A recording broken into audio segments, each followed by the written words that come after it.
저는 최근 한 여자에게 무려 6개월간 깊이 빠져버리고 말았습니다. 아니, 솔직히 말씀드리자면 그 전부터 첫눈에 반해버린 여자였습니다. 세연 엄마를 만나기 전부터 알던 여자인데 사실 결혼 후 더 깊이 알게 되었습니다. 그 여자는 홀로 된 과부입니다. 누구냐고요? 바로 본문에 소개된 룻이라는 여인입니다. 도대체 무슨 상상을 하신 건지 모르시겠는데요. 오늘부터 우리는 잠시 사도행전을 접어두고 약 2-3달 남짓 룻기라는 이 성경책을 강해하려고 합니다. 여러 가지 어려운 현실로 인해서 희망을 잃어버린 사람들에게 이 룻기보다 더 좋은 책은 없기 때문입니다. 여러분, 룻기가 어떤 책입니까? 하울링이 계속 일어나는데 좀 잡아주세요. 자, 룻기가 어떤 책입니까? 룻기는 4장밖에 되지 않는 분량이지만 룻기는 혼돈과 불순종으로 인해서 희망이 사라진 이런 사사시대에 그 어둠 속에서 희망의 빛이 되어줬던 여인이 바로 룻이라는 이런 여인입니다. 그럼 이 룻이라는 여인이 어떤 여인이길래 그렇게 희망을 줄 수가 있었을까? 이 룻에 대해서 본문 4절은 이렇게 얘기하고 있습니다. 그들은 모압 여자 중에서 그들의 아내를 맞이했는데 하나의 이름은 오르바요, 하나의 이름은 룻이더라. 여러분, 룻은 어떤 여자라고요? 모압 여자였습니다. 여러분, 모압 여자라는 것은 이스라엘 사람이 아니라는 얘기죠. 이방인이었다는 것입니다. 이런 이방인에 불과했던 이 여자가 어떻게 그런 암흑 시대에 희망의 빛이 될 수가 있었던 것일까요? 그 이야기를 이제부터 하려고 합니다. 자, 오늘 본문은 뜻하지 않은 인생 흉년을 만난 한 가정의 이야기로 시작되고 있습니다. 생각지도 않은 흉년을 만나서 흉년을 피해서 모압 지방으로 갔는데 거기서 더 큰 고난과 어려움을 만났습니다. 그냥 흉년을 피하러 간 것뿐인데 남편이 죽고 두 아들 다 죽고 과부가 된 시어머니와 과부가 된 두 며느리들만 남은 것이죠. 여러분, 이렇게 세 과부들에게 오늘날에도 홀로 사는 것이 참 힘든 일인데 세 과부가 된 이 여인들에게 과연 희망이 존재할 수가 있을까요? 네, 저는 희망이 있다고 저는 확신합니다. 아니, 목사님, 무슨 희망이 있습니까? 과부가 되어서 남편의 사회적 지위가 그 시대의 모든 신부를 좌우하는 그런 시대 속에서 이 과부들에게 도대체 무슨 희망이 있습니까? 네, 희망이 있습니다. 왜요? 룻기가 그것을 증언하고 있거든요. 이 피눈물 나는 이런 가정의 이야기가 담겨진 이 룻기가 슬픔으로 끝나지 않고 해피엔딩으로 끝나고 있기 때문입니다. 죽음과 흉년으로 시작된 이 룻기는 이 생명의 출산과 추수라는 것으로 마무리 짓고 있기 때문입니다. 그러기에 사랑 여러분, 우리 인생에서 아무리 절망적인 순간에도 희망이 남아있다는 것을 믿게 되시기를 주님의 이름으로 축원합니다. 그러기에 우리가 룻기를 통해서 룻기의 여정을 함께 따라갈 수만 있다면 우리도 새로운 희망을 발견하고 우리의 가정, 우리의 인생이 행복한 여정으로 마무리하게 될 줄로 믿습니다. 아멘이 안 나오십니까? 믿으십니까? 예. 그렇다면 희망이 사라질 때 우리는 어떻게 희망의 여정을 시작할 수가 있을까요? 첫 번째로 상황에 흔들려 믿음의 자리를 떠나지 말아야 합니다. 상황에 흔들려 믿음의 자리를 떠나지 말아야 합니다. 자, 본문 1절을 한번 같이 읽어보실까요? 자, 본문 1절입니다. 자, 읽습니다. 시작. 사사들의 치리하던 때에 그 땅에 흉년이 드니라. 유다 베들레헴의 한 사람이 그 아내와 두 아들을 데리고 모압 지방에 가서 거류하였는데, 여러분, 이 본문을 읽다 보면 당황하지 않을 수가 없습니다. 자, 언제 흉년이 들었습니까? 사사들이 치리하던 때입니다. 하나님의 사람들이 있었던 때에 흉년이 들었습니다. 그 땅은 어떤 땅입니까? 그 땅은 뭐라고 소개하고 있냐면 바로 유다 베들레헴 에브랏이라는 땅이라고 소개하고 있습니다. 여러분, 유다는 기쁨이라는 뜻이고요, 베들레헴은 떡집이라는 뜻이고, 에브랏은 이 베들레헴의 옛 이름인데 수확이 많은 집이라는 뜻입니다. 수확이 너무나 많아서 날마다 떡을 해먹으면서 잔치가, 기쁨이 끊이지 않았던 땅, 그 땅에 바로 흉년이 들은 것입니다. 아니, 어떻게 이럴 수가 있어요? 다른 땅은 몰라도 이 땅만큼은 흉년이 들어서는 안 되는 것 아니겠습니까? 우리도 신앙생활을 하다 보면 예수 믿는 사람은 흉년이 들어서는 안 된다, 예수 믿는 사람은 항상 형통한다, 이런 생각을 갖고 있습니다. 하지만 신앙생활을 하다 보면요, 예수 믿는 사람에도 그 땅에도 흉년이 드는 것이 인생입니다. 여러분, 그때 얼마나 이 사람들이 당황하고 힘들어하는지 모릅니다. 아마 엘리멜렉의 심정이 그랬을 것입니다. 아니 어떻게 이 땅에 흉년이 들지? 게다가 엘리멜렉이라는 사람의 이름은 하나님은 왕이시다라는 이름의 뜻을 갖고 있습니다. 여러분 사사시대가 어떤 시대입니까? 각기 소견에 옳은 대로 행동하던 시대, 하나님을 왕으로 섬기지 않던 그 시대에 오직 하나님을 왕으로 섬기던 이 사람이 살고 있는 베들레헴에 어떻게 흉년이 들 수가 있단 말입니까? 이 사람은 처음에 하나님께 기도했을 것입니다. 하나님 도와주세요. 근데 여러분 하나님께 도와달라고 기도했는데도 그 기도가 응답이 되지 않으면 그때 사람들은 어떻게 합니까? 자기 하나님을 의지하지 않고 하나님보다는 자신이 상황을 모면할 수 있는 새로운 방법을 찾게 됩니다. 누구나 인생의 어려움을 만나면 기도합니다. 그러나 끝까지 기도의 자리에 남아있는 사람은 별로 없습니다. 엘리멜렉이 그랬습니다. 그래서 모압 땅을 보니까 모압 땅은 아직 살만한 거예요. 거기는 양식이 있는 거예요. 희망의 땅으로 보였습니다. 그래서 모압 땅으로 이주를 한 것입니다. 아주 살려고 했었던 건 아니에요. 그 모압 땅이 자신에게 희망이 될 수 있다고 생각해서 자신이 믿음의 땅이었던 베들레헴을 버리고 모압 땅으로 이주한 것입니다. 하지만 그 희망의 땅은 희망의 땅이 아니라 죽음의 땅이었습니다. 멸망의 땅이었습니다. 엘리멜렉과 사랑하는 두 아들을 그곳에서 다 잃게 된 것입니다. 죽었어요. 사랑하는 여러분, 인생의 흉년이 찾아올 때 사람들이 왜 더 큰 어려움을 만나게 되는 것일까요? 그것은 상황에 흔들려 믿음의 자리를 떠나기 때문입니다. 상황이 어려울수록 더 엎드려야 합니다. 상황이 어려울수록 하나님께 더 나아가야 합니다. 상황이 어려울수록 더 기도해야 합니다. 근데 상황이 어려울수록 믿음의 자리를 떠나 있는 사람들이 얼마나 많은지 모릅니다. 그러기에 희망을 잃어버리고 싶지 않다면, 희망의 여정을 시작하고 싶다면 아무리 상황이 좋지 않아도 믿음의 자리를 지키는 저와 여러분이 되시기를 주님의 이름으로 축원합니다. 한 발 더 나가서 희망이 사라질 때 우리는 어떻게 희망의 여정을 시작할 수가 있을까요? 그 두 번째 비결은 사람을 의지하지 말고 하나님을 의지해야 한다는 것입니다. 누굴 의지해야 된다고요? 하나님을 의지해야 합니다. 사람들이 상황에 쫓겨서 믿음의 자리를 떠나면 희망을 잃어버리게 되어 있습니다. 더 큰 어려움을 만납니다. 자, 엘리멜렉이 그랬습니다. 자, 살 길을 찾아 모압 땅으로 갔지만 그 땅은 죽음의 땅이었죠.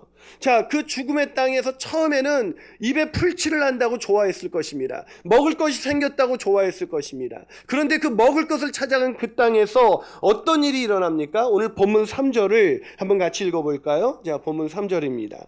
자, 3절 있습니다. 시작. 나오미의 남편 엘리멜렉이 죽고 나오미와 두 아들이 남았습니다. 누가 죽었다고요? 엘리멜렉. 나오미의 남편 엘리멜렉이 죽었습니다. 하나님은 왕이시다라는 신앙이 죽은 것입니다. 엘리멜렉이 죽었다는 것은 하나님의 상징이 될 수가 있겠죠.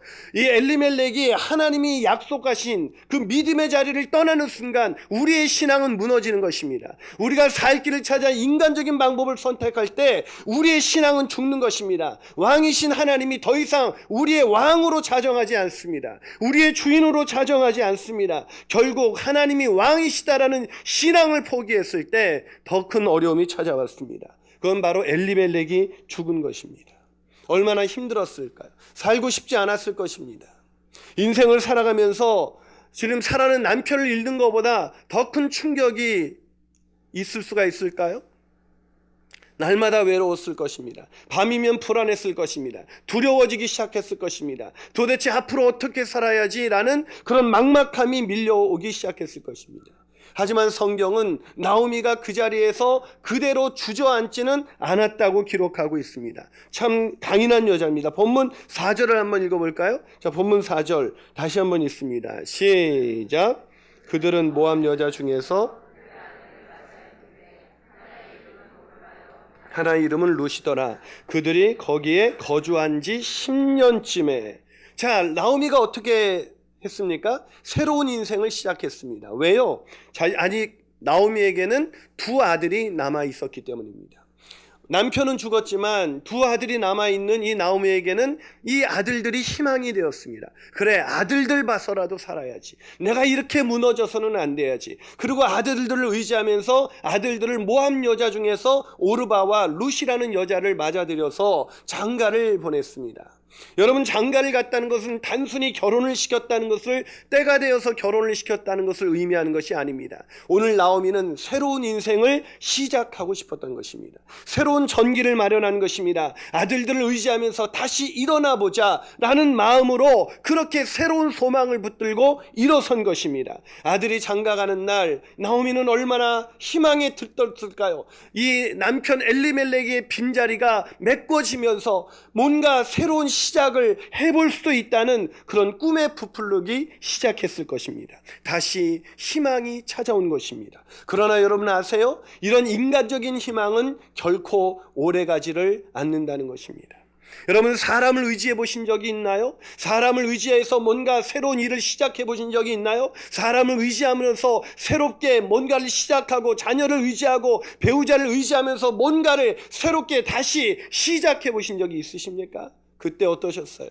사람을 의지하면요, 남는 건 상처뿐입니다. 남는 것은 아픔뿐입니다. 여러분, 정말로 믿었던 사람은요, 인생의 어려움을 당할 때 가장 큰 상처를 주기가 쉬운 것이 인생입니다. 어려움을 당하신 분들은 알아요. 인생의 어려움을 당한 사람은 나에게 의지가 될 것 같은 사람들이 가장 나에게 큰 상처와 아픔을 준다는 것이죠. 오늘 본문에 있는 나오미는 처음에는 아들들을 의지하면서 새로운 희망이 싹 돋는 것 같았습니다. 얼마나 좋았을까요? 그런데 한 10년쯤은 잘 갔습니다. 10년쯤은 그런 아들들이 결혼을 해서 아름답게 사는 모습을 보면서 즐거웠습니다. 그런데 어떻게 됐습니까? 그 10년쯤 지나갔을 때 갑자기 충격적인 사건이 벌어집니다. 자, 본문 5절을 한번 읽어볼까요? 자, 본문 5절입니다. 있습니다. 시작.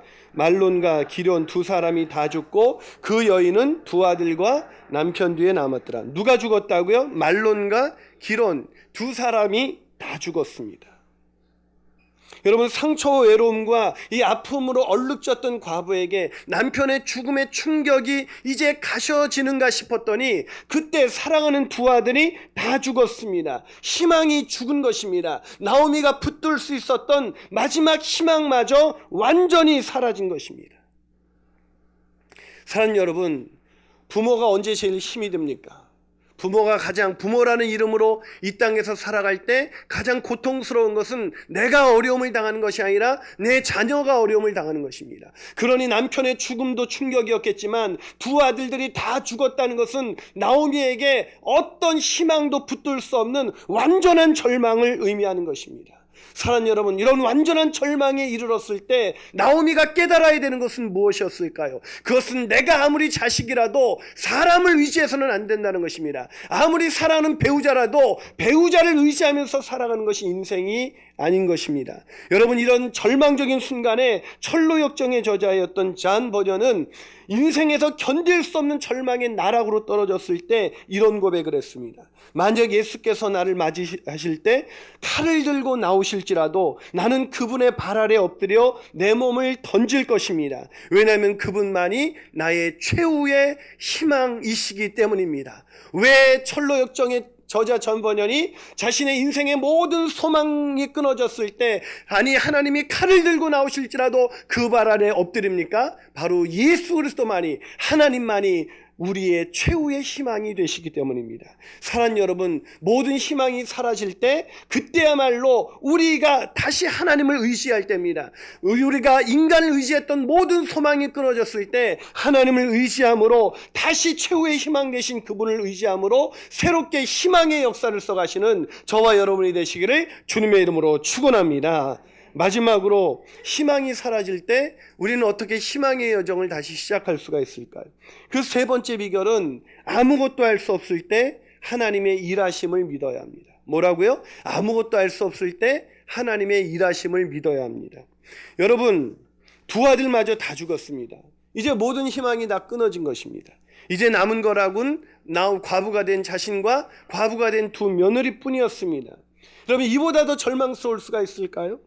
여러분의 인생에 요즘 어떤 것이 여러분의 인생을 고통스럽게 만듭니까? 어떤 걱정과 염려가 여러분의 인생의 소망을 끊어버리고 있습니까? 아무리 우리가 힘들다고 해도 이 나오미 같은 그런 절망은 아닐 거예요. 마지막 희망이었던 두 아들 모두 죽었습니다. 일어날 기록조차 없었을 거예요. 살아갈 의미를 상실했을 것입니다. 그런데요, 성경은 바로 이때야말로 나오미가 인간적인 모든 소망이 끊어진 바로 이때야말로 하나님의 희망이 넘치는 상황이라고 오늘 말씀해주고 있습니다. 아니 목사님, 이 본문 어디에서 희망이 있습니까? 희망이 있어요. 자, 오늘 본문을 다시 한번 읽어볼까요? 자, 본문 5절입니다. 자, 5절 같이 있습니다. 시작. 말론과 기럨 두 사람이 다 죽고 그 여인은 두 아들과 남편 뒤에 남았더라. 여러분, 뭐가 보이세요? 어떤 단어가 보이세요? 말론과 기럨 두 사람이 다 죽고가 보이십니까? 그 사람은 아직도 희망을 발견하지 못한 사람이에요. 그렇다면 다시 한번 읽어보세요. 자, 5절 다시 한번 있습니다. 시작. 말론과 기럨 두 사람이 다 죽고 그 여인은 두 아들과 남편 뒤에 남았더라. 무엇이 보이시죠? 예, 남았더라가 보이지 않습니까? 두 아들과 그 여인은 두 아들과 남편 뒤에 남았더라. 오늘 본문에서 강조하고 있는 단어는 죽는다는 단어가 아니라 남았다라는 단어입니다. 희망은 다 죽은 것 같습니다. 인간적인 희망은 다 죽은 것 같은데 아직 남아있다는 것입니다. 도대체 뭐가 남아있습니까?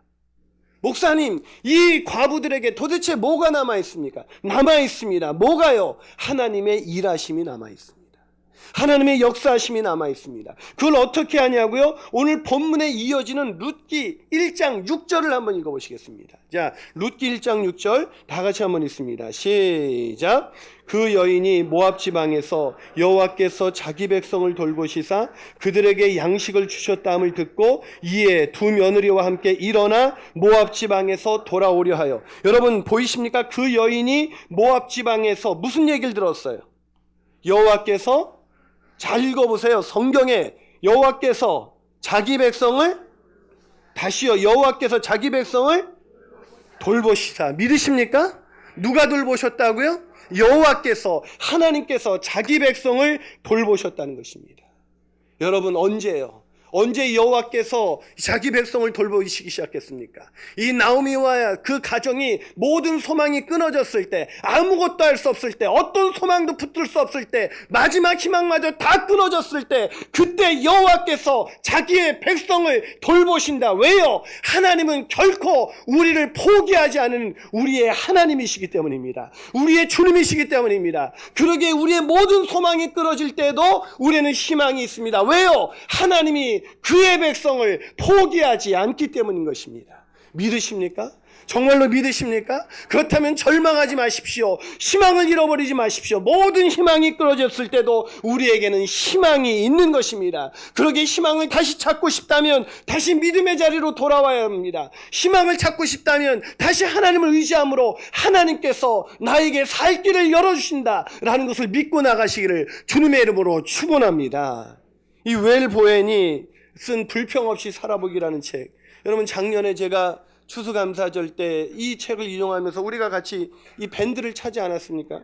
아직도 이 밴드 차고 있는 사람이 저밖에 없습니다. 제가 얼마나 차고 있는 사람이 있어요? 다 완성하시고 빼신 거예요?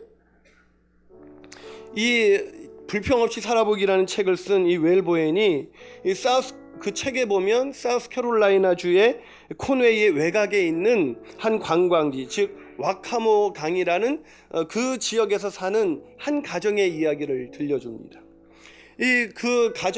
한 가정이 그곳에서 살고 있었는데 한 남자가 그곳을 지나가게 됐습니다. 아주 유명한 관광지거든요. 근데 그곳을 와카모 강 주변을 지나가고 있는데 갑자기 아주 오래된 골판지에 쓰여져 있는 그 마분지에 이런 글이 쓰여져 있는 표지판을 발견합니다. 행복하면 경적을 울리세요. 너무나 지저분한 마분지였지만 행복하면 경적을 울리세요라는 글씨를 딱 보는 순간 이 사람 마음속에 이런 생각이 들었습니다. 행복은 무슨? 도대체 행복이 뭔데? 그는 쾌락은 알고 있었지만 행복이 무엇인지 몰랐던 그 남자는 그냥 그렇게 그 강을 지나갔습니다.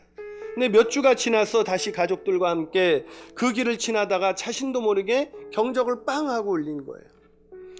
그래서 함께 타고 있던 아내가 왜요? 무슨 일이 있어요? 그러니까 그게 아니라 저기 마분지로 쓰여진 표지판에 행복하면 경적을 울리세요 라고 되어 있길래 나도 모르게 누른 거야.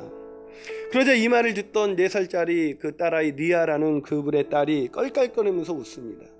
이제 그날 늦게 일을 보고 다시 와카모 그 강을 돌아오는데 그걸 보는 순간 갑자기 딸이 뒤에서 이렇게 외칩니다. 아빠 경적을 울려요. 아빠 경적을 울려요. 그때까지도 가족들과 보낸 그런 즐거운 시간은 잊어버리고 다음날 자신을 기다리고 있는 그런 많은 일을 생각하면서 피곤함과 짜증과 심지어 두려움마저 느끼고 있었던 남자는 갑자기 경적을 울리는 순간 자기 마음속에 행복감이 밀려오는 것을 느끼게 됩니다. 그러던 어느 날 그렇게 며칠이 지났는데 아내가 집으로 돌아오면서 막 터지는 웃음을 참지 못하면서 들어오는 거예요. 아니 무슨 일이 있었어요? 그랬더니 이 아내가 이렇게 말합니다. 여보, 오늘 오후 제가 운전 중에 리아와 함께 얘기를 하면서 차선을 바꾸다가 그냥 깜빡하고 실수로 다른 차의 진행을 제가 방해했잖아요. 그 순간 저쪽에 있는 그 차의 주인이 우리 방해하는 우리 차량에서 경적을 울렸어요. 그 순간 갑자기 리아가 엄마, 저 아저씨도 행복한가 봐.